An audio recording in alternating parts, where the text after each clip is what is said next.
Welcome back to another quick review. Today we are talking about Rhythm of War, Book 4 of the Stormlight Archive by Brandon Sanderson.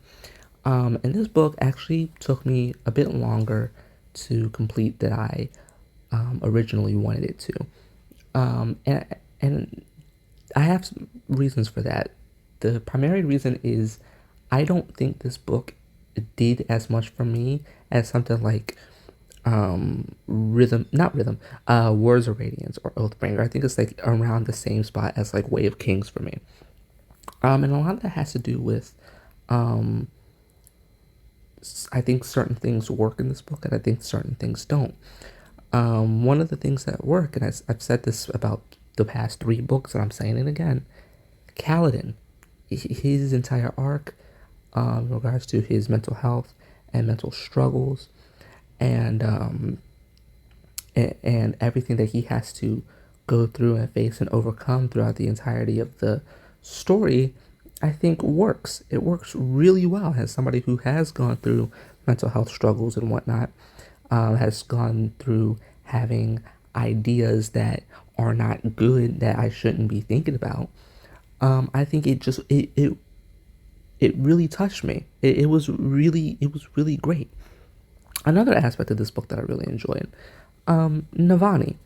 I truthfully wasn't expecting to enjoy this portion of the book as much as I did, because going into it, I heard a whole bunch about how this book was, you know, so like science experiment related with the magic system and Stormlight and Voidlight and all that jazz, and I actually enjoyed a lot of that stuff. I actually think that a lot of that stuff worked for me, and I think that also has to do with the fact that it was in tandem with everything that was going on with Venli. I think even Venli's arc throughout the entirety of this book, um, everything with Venli and Navani kind of bounce off of each other. They intertwine, or even in a sense intertwine.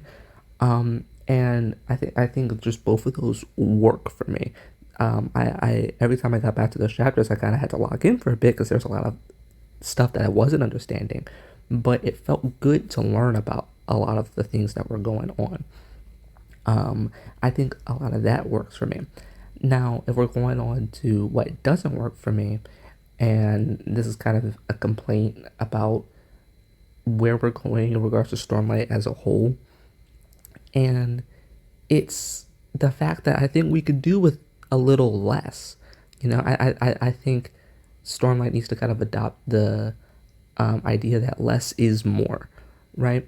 Or Brandon Sanderson needs to adopt the idea that less is more, because I think we could have done without a decent amount of what happened in this book, and we would have been fine. Truthfully, I think everything with Adeline and Shallan quite literally could have been not cut out entirely, but it didn't have to stretch out as long as it did. And I wish it kind of got a bit more payoff, because you get to the ending of the book and those two quite literally going into part five just aren't around. They were around for one chapter, and that's about it. I think that's a very interesting decision that I'm not the biggest fan of. Ultimately, um, I imagine it'll pay off well in the next book, but the problem is that I feel like for a variety of books, we should be judging them off the individual experience. Like if I go back to the previous Stormlight books, I think each of those books works on as a story on its own. Where like if I realist as interested as I am in the story going forward, if I realistically stopped there and never came back to a book, came back, I would be satisfied with everything. It's the same thing that I feel about Red Rising.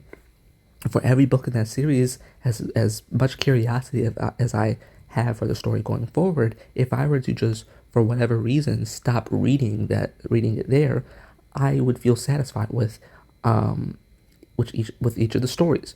I think each of those stories work as each of those stories, as well as the first three Stormlight books, work well, when they connect together, but also are good on their own. I feel like Rhythm of War doesn't do that, especially with Adeline and Shallan. I think there's just kind of sidelined for the back half of the book, as if like Brandon just didn't know what to do with the characters, and that's not to say I don't like everything that happened with them. I did enjoy everything that was going on with them. Um, whether it be Shallan's character arc or Adeline's trial, which is really fun, right? That was a really fun story beat that happened in the book. But the problem is that there's kind of is very little payoff towards the end, and I'm not a big fan of that. Um, Another thing, let me talk about Dalinar for a moment. I don't think Dalinar's chapters fall into the same category as Adeline or Shallan, because I think Dalinar and Jasna and everything that was going on over there. I don't think they're as bad because the fact that there was payoff to that. Um, there you could see the payoff at the end, whether it be with the Contest of Champions or everything with Seth or everything with Taravangian. God, everything with Taravangian.